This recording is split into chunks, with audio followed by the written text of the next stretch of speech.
Shalom, shalom à tous les bien-aimés qui nous suivent à présent. Vous êtes dans votre école d'interprétation de rêves, de songes, de visions et leurs solutions sur la chaîne Prophète Jeremiah Nahum. La Bible déclare dans le livre de Job 33, versets 14 à 15. Dieu parle cependant tantôt d'une manière, tantôt d'une autre, et l'on n'y prend point garde.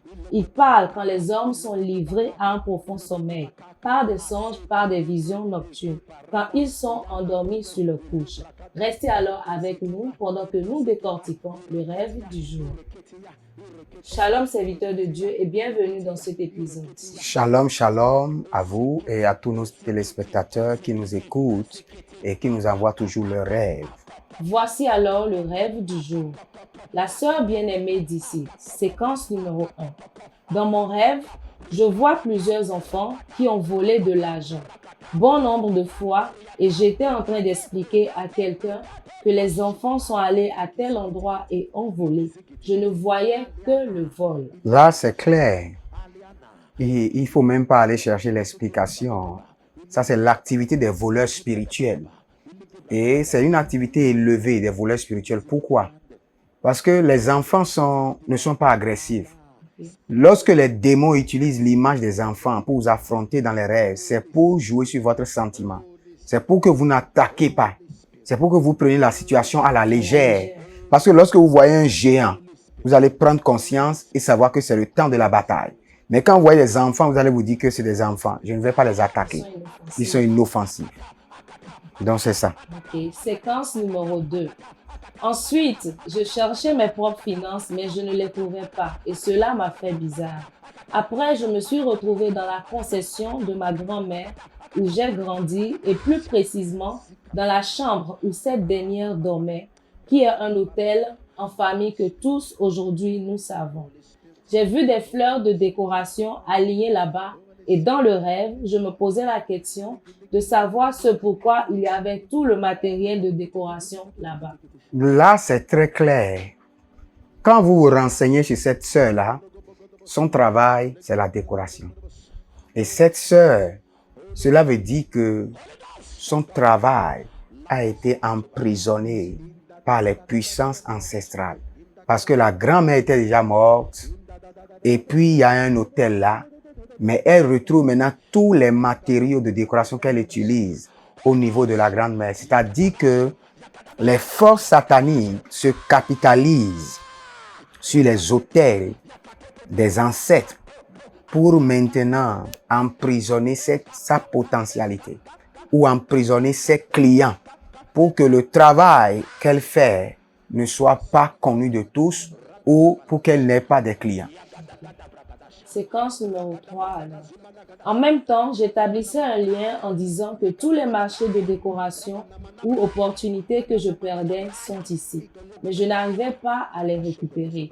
C'est vrai que j'ai pris un bouquet du lot, mais je ne sais pas si c'était la restauration également. Là, c'est déjà une connexion à la restauration. Parce que la sœur est déjà consciente que toutes ces opportunités de décoration ont été gardées.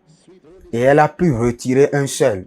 Cela veut dire que elle reçoit seulement les contrats miettes. C'est pourquoi elle a retiré un seul.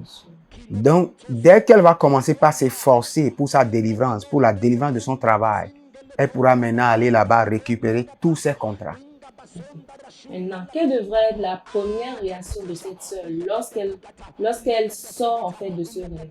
Normalement, ce qu'elle doit faire, elle doit se lancer directement dans le jeûne pour pouvoir d'abord se déconnecter. Ça veut dire que son âme à lui est encore en esclavage sur ces hôtels-là. C'est pourquoi son travail est là-bas. Donc, elle doit directement se lancer dans les jeûnes et prières pour se déconnecter de cette emprise. D'abord des hôtels, de l'emprise des ancêtres, des esprits ancestraux. Alors, le fait que la grand-mère de la sœur est décédée, est-ce que cela faciliterait le combat ou cela empirerait le combat? Là, cela empire le combat de cette jeune fille parce que cette grand-mère, il faut comprendre d'abord que cette grand-mère de son vivant était déjà quelqu'un qui est une entité.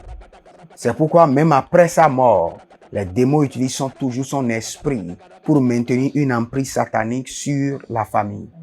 Donc, c'est à elle de comprendre d'abord la bataille, la structure de bataille qui implique les ancêtres et utiliser ces structures pour se délivrer.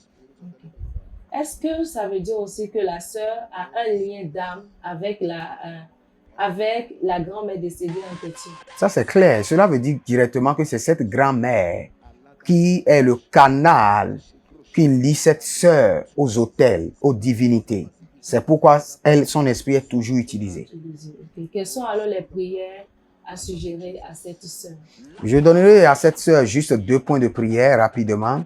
La première prière, c'est qu'elle doit prier, demander au Seigneur, force les esprits familiaux à me libérer. Force-les par le feu. Force cette divinité à me libérer. Force-les à libérer mes opportunités. Force-les à libérer mes contrats.